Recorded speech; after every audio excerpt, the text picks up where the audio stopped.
Welcome to episode 178 of the Grow Your Independent Consulting Business podcast. This is Melisa Liberman, and we're here today to talk about how to qualify your consulting clients. I'm going to say that again. How to qualify your consulting clients. This is not about how do your consulting clients qualify you. This is about how you qualify them to earn a spot on your client roster. And this is something that most consultants that I talk to and oftentimes overlook. And I want to make sure that you are able to incorporate this into your consulting sales process because it's an integral part of you being successful as a consultant and also having longevity. So that is what we're here to talk through today. I'll share with you the agenda here in a moment. But before we do that, I thought I'd give you a quick update just on a personal level. Especially, I get a lot of questions about my kids and their swimming careers. So I'll just share with you. I think last we updated my oldest, he had gone to his state meet, which is the very culmination of the summer swim season and for club sports, and finished in the top 15 in a couple of his events. And the two younger ones swam this last couple weekends, and it was so fun. They both qualified together on a relay, on two relays actually. So that was really fun to see them swim together. I think the coach purposefully put them on opposite ends of the pool because the last time they were in a relay together, I saw them down on the deck like punching each other before the race started, which is not helpful. I mean, in a brotherly way, we'll just put it that way. But this time they swam like the first and second legs or something like that. So they were not on the same side of the pool deck, which was fun. But anyway, the middle one, actually, he finished 10th in the state for his 100 breaststrokes, which was really fun.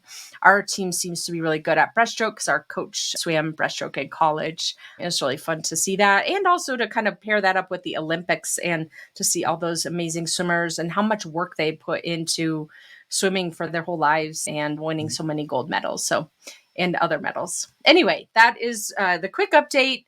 We now have the month of August off from a swimming perspective. So it frees up so much time, and the kids are finally able to sleep in right before school starts up again, which is a great break for them.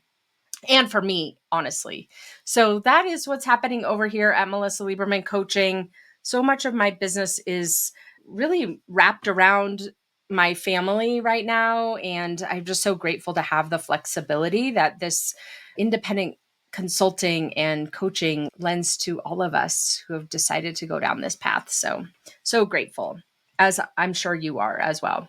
Okay, so with that, let's now dive into today's topic, which is qualifying your consulting clients. Again, so often we don't think about our side of the equation. We think about the clients and what are they doing to qualify us, and how can we turn a conversation into a potential opportunity. And we think about all those things on their side of the equation, but we often overlook on our side of the equation. And I want to emphasize for you today how important that is to have a qualifying process in your overall sales process so that you end up making the most out of your time and have the most amount of fulfillment that you can, and ultimately create a process and a business that's sustainable where you don't start getting burned out and wanting to look at maybe even going back to corporate. So that's why we're here today. Let's talk about the agenda. So first, we're going to talk about what does it mean to qualify your consulting clients? What does that actually look like in practice? Then we'll dive into when to qualify your consulting clients, when to leverage this type of process as you're going through your consulting sales steps. And then I'll share with you a specific tool that you can use to qualify your consulting clients, how to implement that in your business. And then we'll wrap up with how to put this episode into action. Okay, so with that, before we dive in, I want to encourage you to go download the book. It's at melisabook.com. It's called Grow Your Consulting Business, the 14-step roadmap to make your independent consulting goals a reality. You can download the first 3 chapters of the book. And at a high level, they talk about steps 10, which is how to sell without being salesy. And this qualification process is part of that. And then if you want to buy the full book, you can do that and find that at Amazon. And you can go find all of those resources at melisabook.com. The one thing that I will recommend to you that goes with it is a toolkit.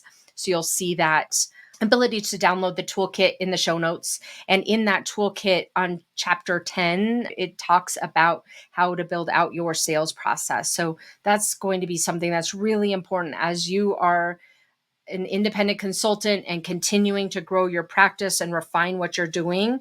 Continuously optimizing and dialing in your sales process is one of the things that you want to be really focusing in on. And that's what this qualification topic really folds into today. So be sure to go download those first 3 chapters of the book at melisabook.com. And you'll also find the resource for how to buy the book if you want the full soft copy as well. All right. So that's what we have here today for the companion resource.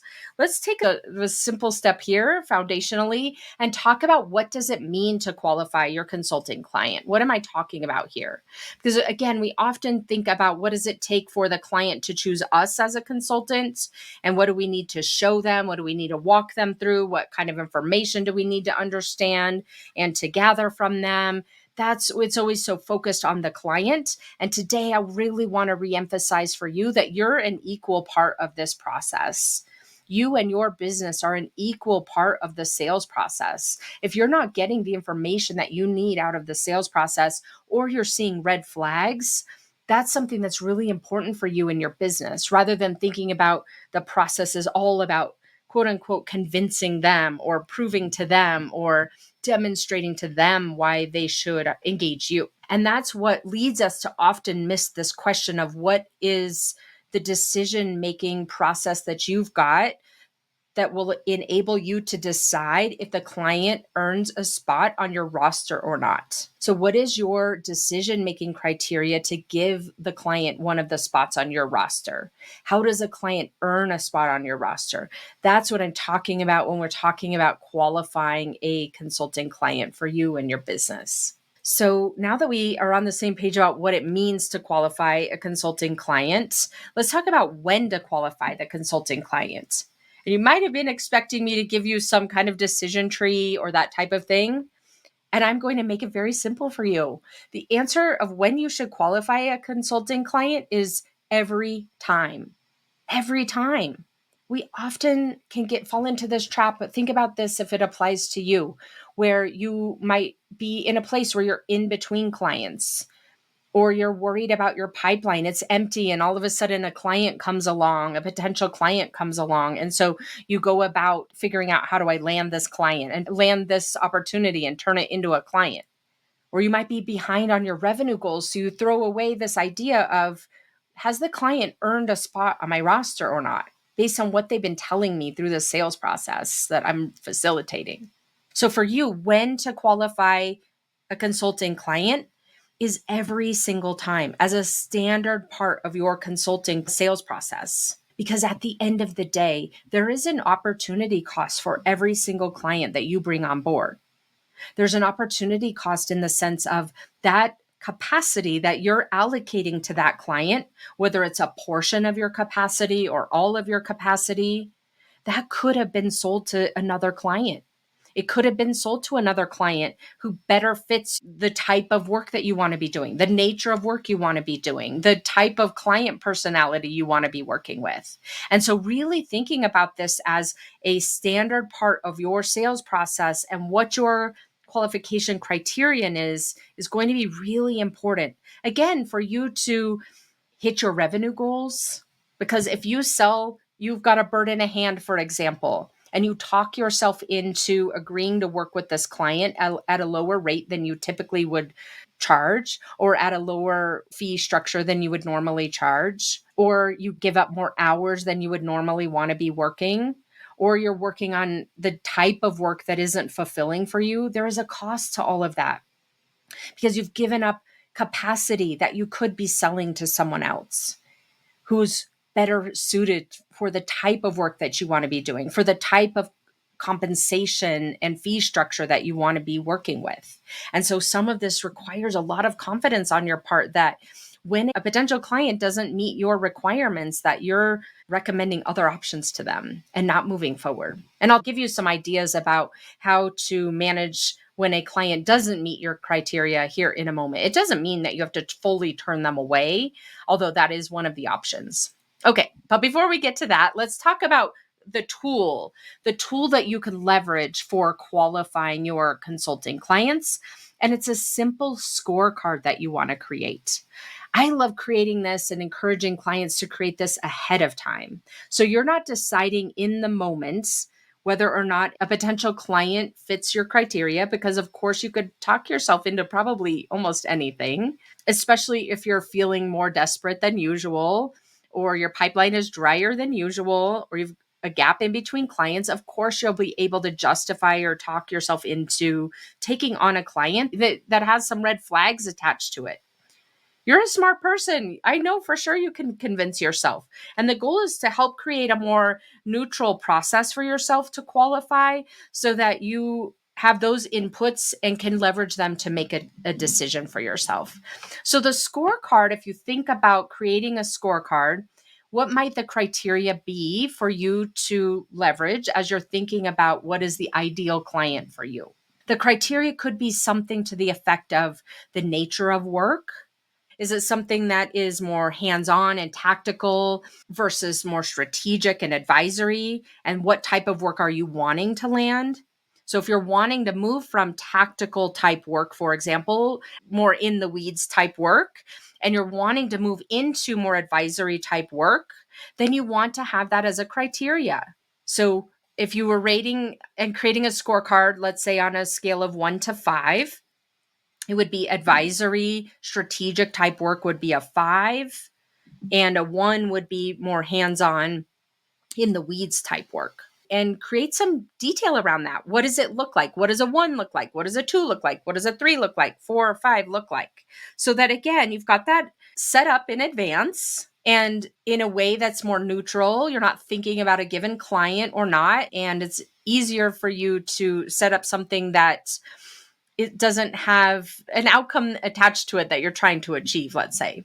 So that's what we want to be doing when we create this scorecard, is create it in a way that you're just thinking about it as a process or a mechanism in your business, and not creating this in the moment when you're trying to apply it to a given client and justify that client in one way or the other. So another criteria example that you might consider is this a reputation builder or not? So for you, for example, you might be looking to build your reputation in as a go-to resource in financial services, for example, of financial service startups, fintechs, something like that. So does this potential client help you to build your reputation that you're wanting to build, so that you're more sought after and known for what you do? That could be another criteria. Another criteria for your scorecard might be relationship builder. Like, this gets my foot in the door. The reputation builder is more about what types of brands or logos you're working with. Relationship builders might be, this gets my foot in the door, or this has been a long-term client that I really want to maintain a relationship with, even though maybe the nature of work is lower. The relationship builder score is higher, and it might tip the scale for you in deciding whether or not this is a good client to move forward with. Likability is another criterion that you might consider. Likability, that is purely subjective, and you get to decide. You left corporate. One of the reasons you probably left corporate is to have more control over who you work with and who you don't work with. You're not in a corporate role anymore where you have to get along with everyone who's on the team, which in some cases you might have hired, and in other cases you might not have hired. So you get to decide what your likability criterion is and whether or what the score is when you're applying it to a given situation. And then finally, another criterion that you might consider is financial. How does this potential client, when you're thinking about building your scorecard, how would a potential client rate a 5 on a scale of 1 to 5? It might be that it's more value-based pricing, where you're not attached to a certain number of hours per week or per month, and it's at the highest end of your range as a 5. And one might be where it's hourly based billing, kind of at your standard rate. and somewhere, and then everything in between. So you're really building out the scorecard. Another type of criterion that you might consider for a scorecard is, how does it fit in schedule wise for you? Is it a client who is in a certain part of the world, and so the time zone isn't as beneficial? Or is it a type of client who is only a couple of hours away from you, and it ends up meaning that you're working later into the evening because of their time zone? Or are they really flexible about when you work and it doesn't really matter? Look at what schedule inputs are and then build your scorecard and rating system around that for yourself and your own requirements. So those are some examples of what the criterion could be when you're thinking about building yourself a qualification scorecard for your consulting clients, to rate them as you're going through the sales process. Again, every single time you're going through the sales process. And then you build out your scoring methodology and your decision-making methodology, so that, again, you've built this up ahead of time when logic prevails.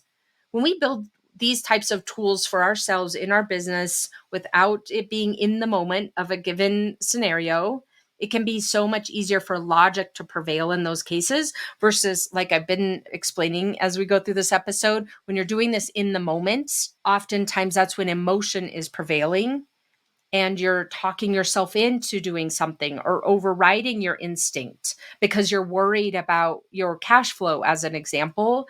And then you end up giving a really vital piece of your capacity, if not all of it, to a client who has raised red flags for you during the sales process, and then kick off the engagement.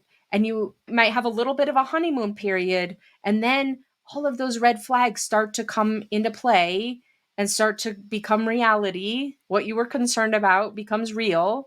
And you kick yourself that you signed yourself up for some kind of 6-month engagement or 9-month engagement, that you knew better. You knew better. How many times do we say that to ourselves? I knew better. I knew I shouldn't do this again. And this tool helps you to make a more logical, informed decision so that you can give the most precious resource and asset you have in your business, which is your capacity, to the clients who've earned that spot. So now let's talk about what the mindset might look like around this type of qualifying process in your business. Because again, it can become really challenging to go through a process when you don't have a current client, when you're in between clients. It can be really challenging to turn away business. It can be challenging to say, look, I've got this opportunity on my plate, and even though it's not perfect or it doesn't meet my qualifying criteria, I've got to take it because of the cash flow. And so I want to give you a few options here in a moment where you can either turn them away and still make revenue, or you can limit the impact of taking on clients who don't clear that qualification bar.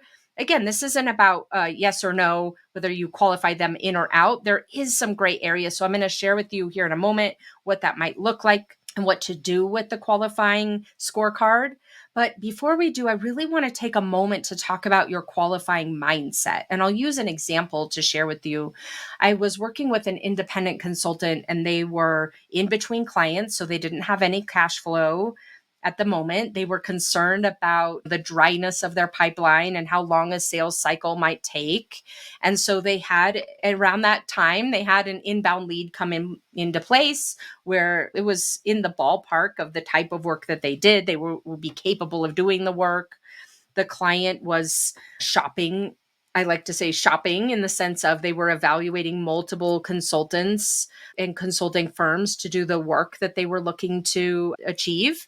And so at this point, the consultant that I was working with was really feeling desperate and needing and kind of convincing. How can I talk this particular potential client into working with me, into choosing me? I need the money. I don't have cash flow at the moment, and I don't have a healthy pipeline that I don't know how long it might take for another client to come along. That's what they were telling me, right? And so as we were working through it, we realized in this mindset, feeling desperate and needy and convincing, the likelihood of landing that role, that engagement, was lower in anyway, right? When you're coming across as desperate or needy or convincing, and the client is out there shopping, trying to figure out what is the best solution for them, the likelihood of them choosing you is much lower when you're coming across that way. So what we did is we worked together to figure out, okay, what is the qualification criteria, put together the scorecard I was just describing to you.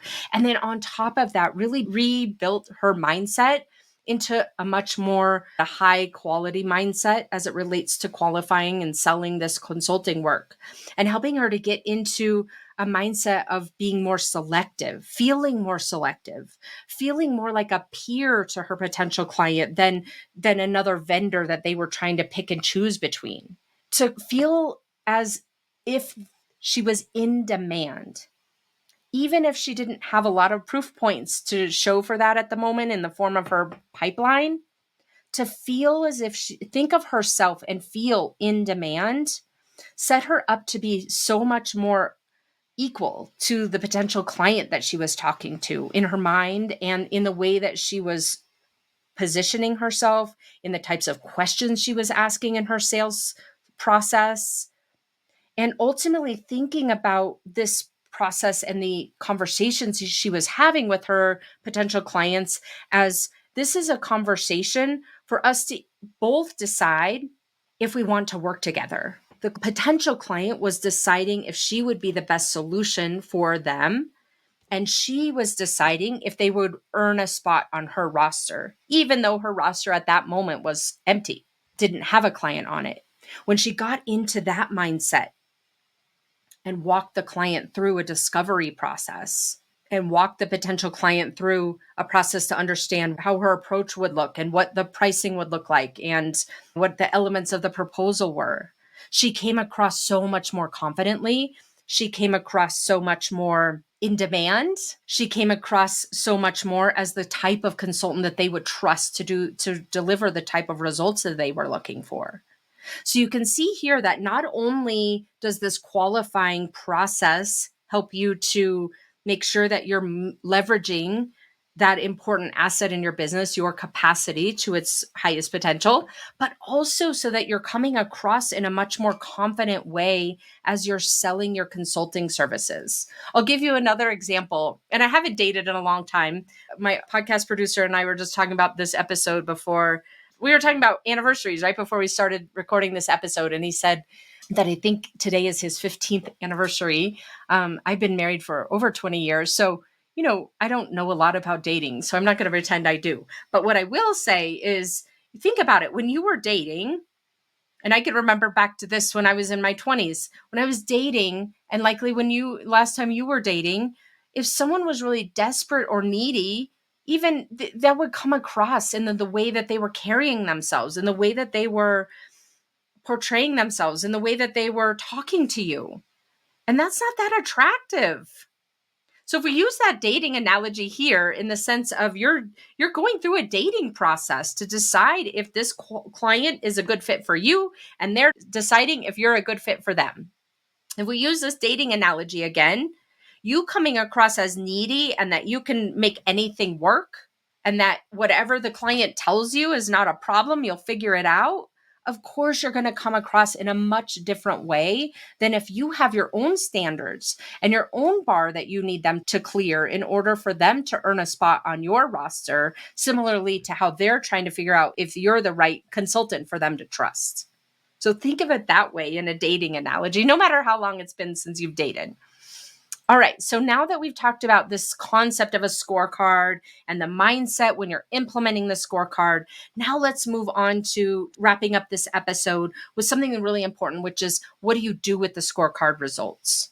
I want to make sure this doesn't come across very black and white as I'm describing it, or binary as I'm describing it to you. It isn't about qualifying in the sense of they're in or they're out. What we're doing is we're making it more of a mechanism for you to rate and be honest with yourself about how well this client fits into the criteria of what an ideal client, an ideal engagement is for you.